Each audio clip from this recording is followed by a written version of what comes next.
제가 저희 집 자녀들에게 종종 말했던 권면했던 내용이 있는데, 그것은 너희가 실수하고 실패하는 것은 괜찮다.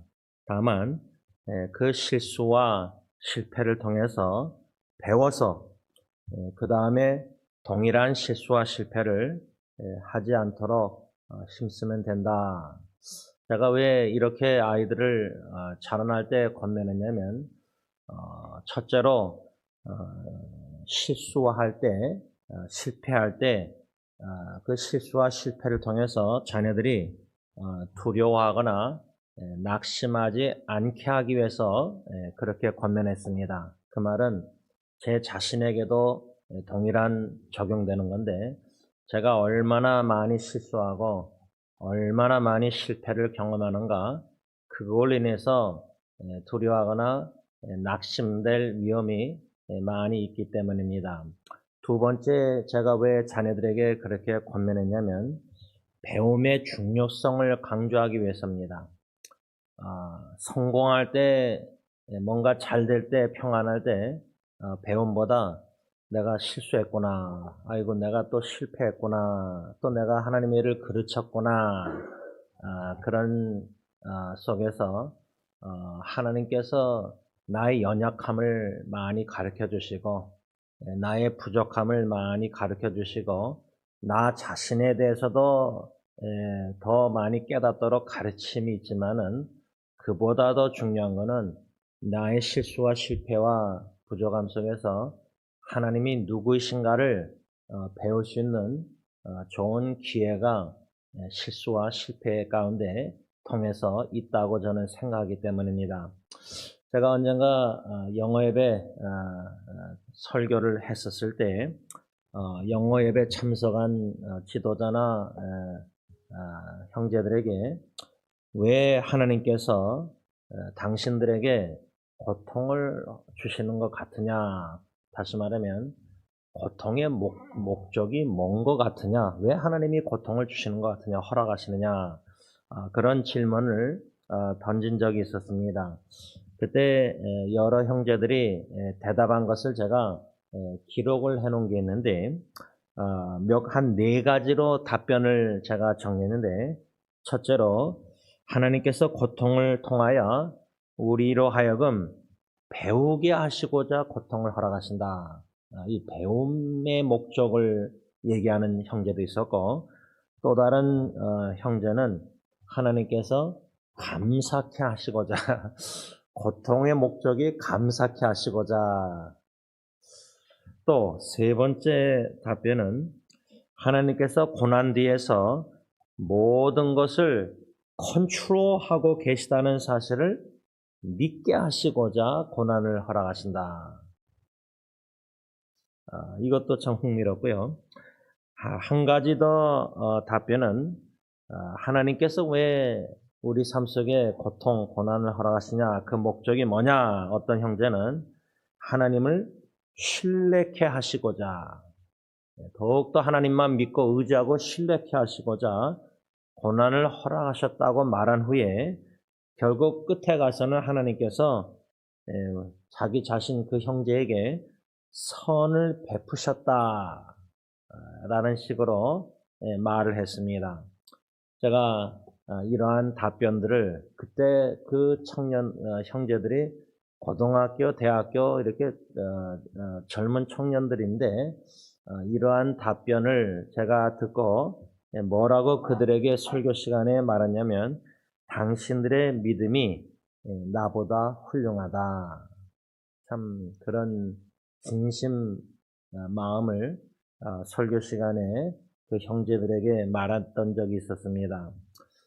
제가 하나님께 그 당시 감사했던 이유는 지금도 마찬가지인데, 마태복음 16장 18절 약속의 말씀대로 주님께서 주님의 교회를 세우실 때에 기도 제목 중에 하나가 그리스도 중심된 꿈을 가진 일꾼을 내부적으로도 세워주시고, 또 외부에서는 추수할 곡식이 많은데 일꾼이 부족하니까 주님께 좀 보내주세요, 일꾼들을 우리 교회로 보내주세요. 이 두 가지 기도가 있는데 이 두 가지 교회를 향한 기도 제목의 일관성 있는 한 가지로 종합하자면 일꾼입니다. 일꾼.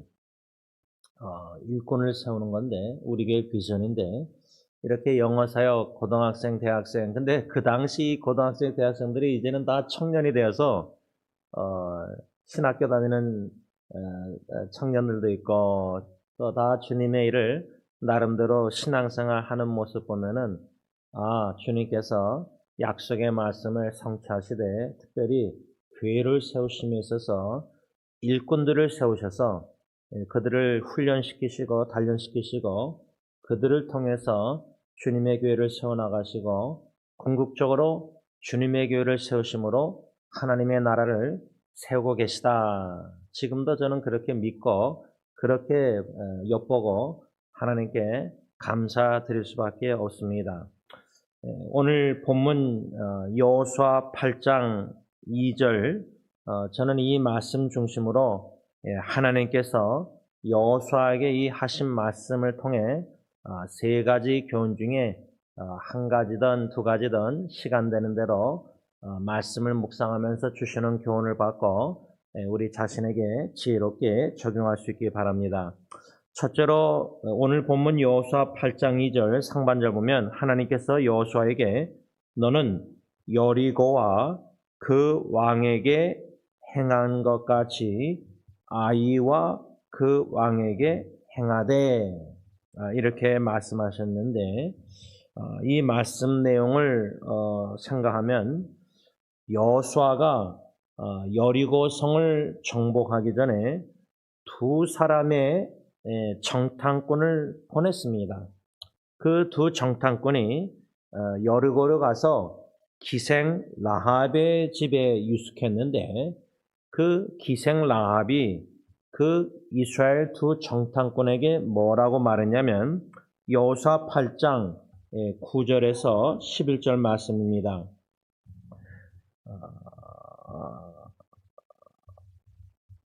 죄송합니다. 여호수아 6장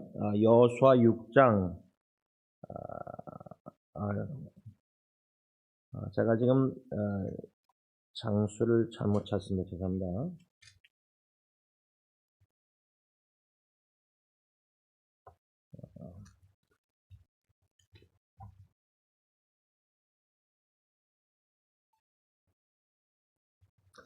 제가 본문을 그냥 읽겠습니다. 여호와께서 라합이 이렇게 말합니다. 여호와께서 이 땅을 너희에게 주실 줄을 내가 아노라. 우리가 너희를 심히 두려워하고 이 땅 주민들이 다 너희 앞에서 간담이 녹나니 이는 너희가 애굽에서 나올 때에 여호와께서 너희 앞에서 홍해물을 마르게 하신 일과 너희가 요단 저쪽에 있는 아모리 사람의 두 왕 시온에 오게게 행한 일을 곧 그들을 전멸시킨 일을 우리가 들었음이니라. 우리가 듣자 곧 마음이 녹았고 너희로 말미암아 사람이 정신을 잃었나니 너희의 하나님 여호와는 위로는 하늘에서도 아래로는 땅에서도 하나님이시니라. 이게 여호수아 2장 제가 여호수아 2장 9절에서 11절 말씀인데 이 내용 라합 기생 라합이 두 정탐꾼에게 말한 내용을 보면 9절에 간담이 녹았다. 11절에 마음이 녹았다.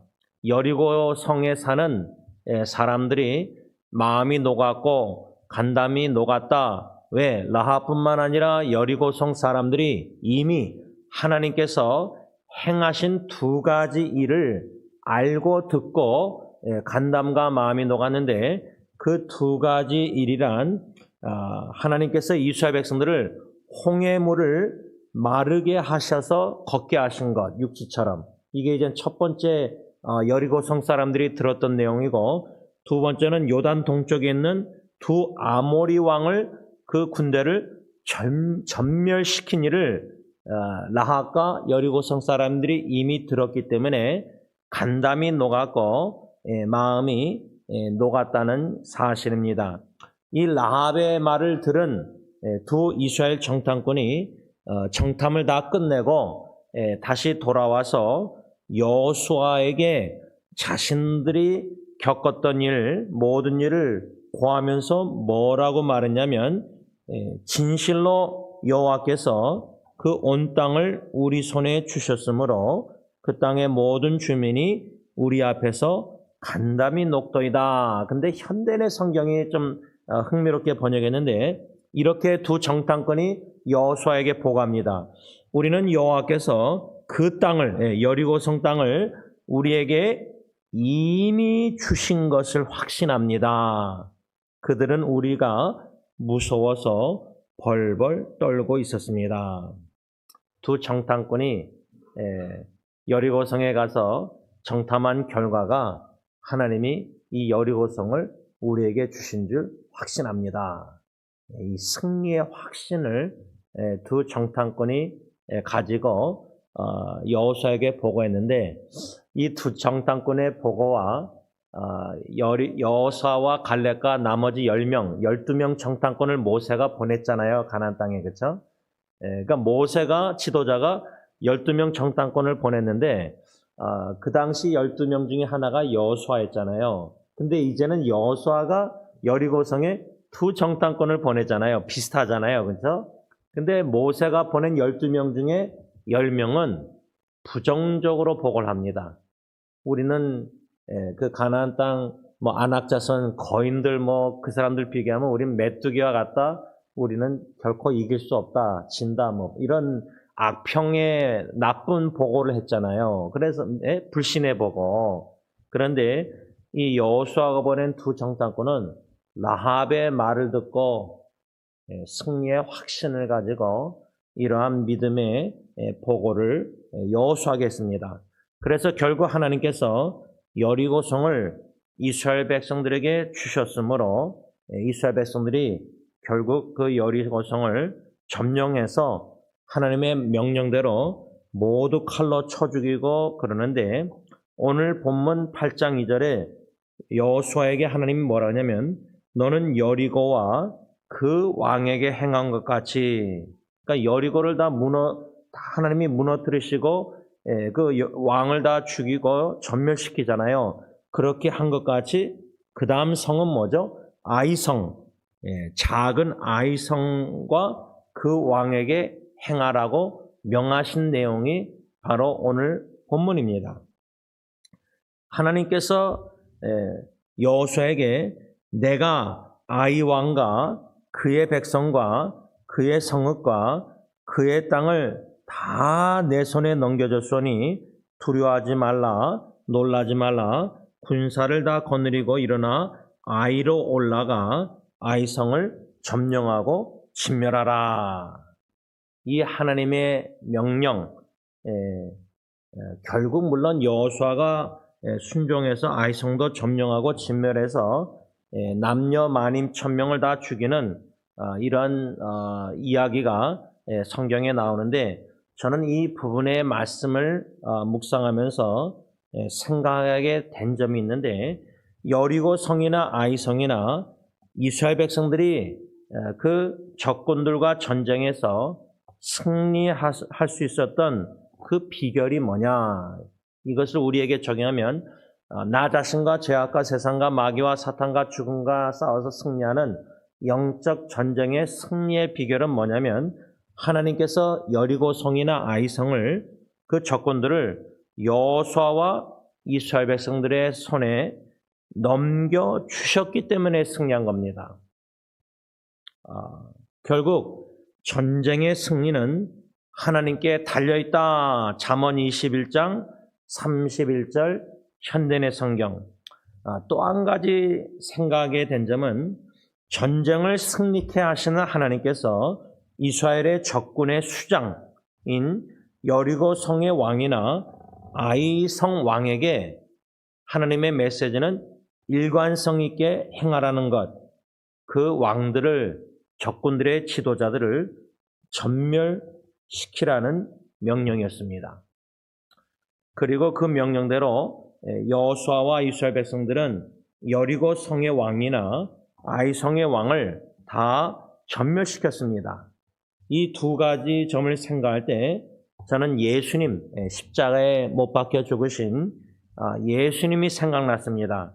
그 이유는 마치 여리고 성과 아이성 왕처럼 하나님께서 그 왕들을 다 전멸시키셨는데 우리가 마땅히 하나님의 진노를 받아서 우리가 전멸을 당해야 될 하나님과 원수된 죄인들이었는데 하나님 아버지께서는 독생자 예수 그리스도에게 모든 거룩한 진노를 쏟아부으시사 십자가의 고난과 예수님을 죽게 하셨다는 사실입니다. 이 한 가지만 오늘 생각할 때에 우리가 하나님께 찬양드렸던 주 달려 죽은 십자가 우리가 생각할 때에 죽으신 구주밖에는 자랑을 말게 하소서. 못 박힌 손발 봉헌이 큰 자비 나타내셨네. 온 세상 만물 가져도 주 은혜 못 닦았겠네. 놀라운 사랑 받은 나 몸으로 재물 삼겠네. 기도하겠습니다. 사랑의 주님, 우리 모든 죄인들 하나님과 원수된 영적으로 죽었고 영원히 멸망당할 수밖에 없었던 하나님과 원수된 죄들을 위하여 대신 십자가의 모든 죄의 짐을 지시고 하나님의 진노와 거룩한 형벌 모든 것을 우리 대신 다 받으셨습니다. 우리가 진노를 받고 우리가 형벌을 받고 우리가 전멸당해야 될 하나님과 원수된 죄인들이었는데 무엇이간데 우리 같은 자들을 위해서 보배롭고 존귀하신 너무나 사랑하시고 기뻐하시는 독생자를 대신 십자가에 모든 진노를 쏟아부으시고 거룩한 형벌 속에 죽게 하셨는지 우리는 죽을 때까지 이 구원의 은혜와 사랑, 예수 십자가의 그 사랑과 은혜를 깨달아 알고 싶습니다. 그 사랑의 크기와 그 많음과 높이와 넓음을 많음을 우리가 알아갈 때에 주 달려 죽은 십자가만 믿음으로 바라보고 생각하며 의지하며 그 공로를 의지하면서 하나님의 그 크신 은혜와 사랑을 깨달아 알아가며 감사 찬양 경배 영광을 하나님께만 올려드리는 저희들의 남은 인생이 되게 하여 주시옵소서. 예수님의 이름으로 감사하며 기도를 올리옵나이다. 아멘.